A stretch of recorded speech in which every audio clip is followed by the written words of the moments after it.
I'm reading a very interesting book at the moment called Personality by Daniel Nettle, I think that's how you pronounce his name. And the most interesting thing about it is that it's actually shifted my view about how we get our behaviour. See, less than a year ago, I thought that like 90% of our behaviour was determined by upbringing or nurture. This was mainly because of a psychologist, I think his name was Watson, and he said that everyone is born with a blank slate. Give me a baby and I'll turn him into a thief or an intellectual. And I thought, yeah, that's brilliant, you know, he's a psychologist, he knows what he's talking about. But what I never read was the second part of that quote, in which he says, I know there's no evidence for this, but other psychologists have said things with no evidence as well, so I think it's fine. No, Watson, no, that's not how science works. Just because other people in your field are saying things with no evidence doesn't mean you can assert things without any evidence either. It was also apparent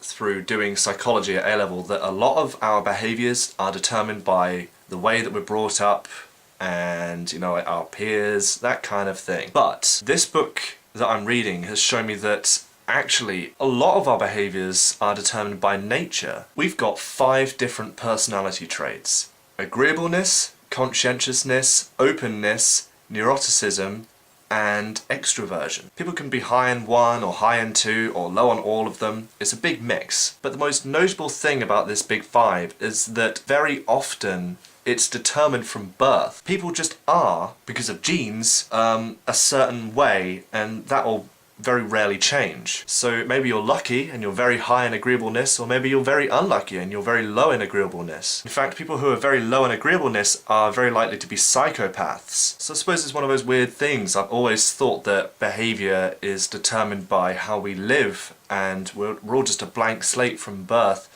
That idea has just been completely thrown out now. And I'm going to have to do more reading into the subject, but I think I've been wrong for a long time, so always be open about what you think and never be stubborn about your ideas. Always be willing to change. But don't have a mind that's too open, or else you'll start believing in fucking like astrology and all that shit. So just be skeptical. But especially be skeptical about your own ideas as well.